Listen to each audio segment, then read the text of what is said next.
landmines in the countryside that are left over from the Balkans wars in the 1990s.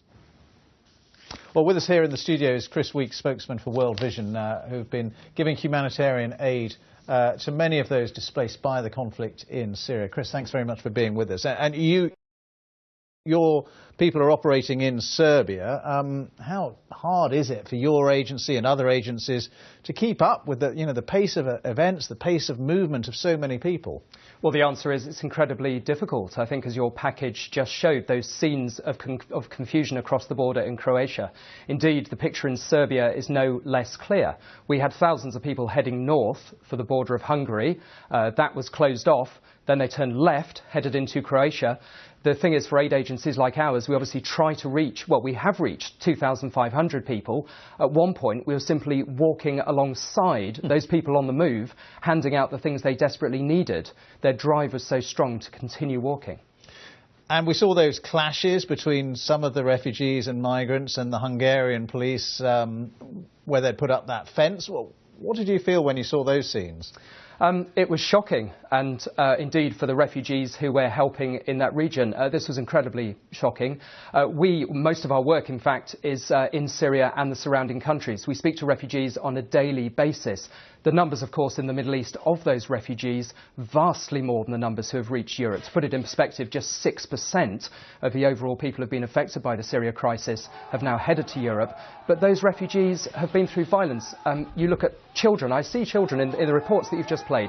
A 5-year-old child who's come from Syria, and we know they've come directly from Syria. We met one yesterday in Serbia who had walked for 21 days. His shoes had given way. They've experienced violence their whole life. That's all they've ever known. Now they think they reach a place of safety, and the scenes that we saw yesterday are incredibly distressing. And there is disharmony, if I can put it like that, between the various European leaders, the various European countries on what to do about this crisis. What would you urge them to do? Well, the thing we would say is that this crisis is now. There were talks on Tuesday that stalled. There's going to be another go next week at these talks. But the crisis is now. The numbers are increasing. In Serbia, where we've set up, we're seeing thousands arrive on a daily basis. As I say, they've been walking for weeks. There is dire need for a solution right now.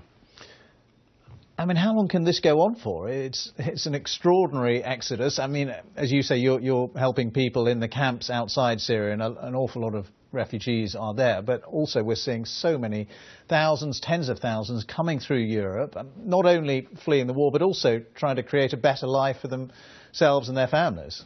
Indeed, how long can it go on? I mean, it's gone on for 4.5 years already. Sometimes the plight of refugees is heard in the media, and I'm not criticising the media 1 second, but this is now a European problem, so we're hearing those issues loud and clear. I think hopefully that will lead to further action. But refugees, yes, in the countries, in Lebanon, 1.1 million refugees in a country half the size of Wales. Yes, they're surviving. Yes, we're meeting their basic needs. $13 a month for food.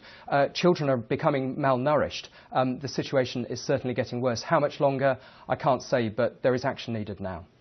Chris Weeks, very good to talk to you. Chris Weeks there from World Vision. Thank you so much for your time. Thank you. I think we can just show you some live pictures now.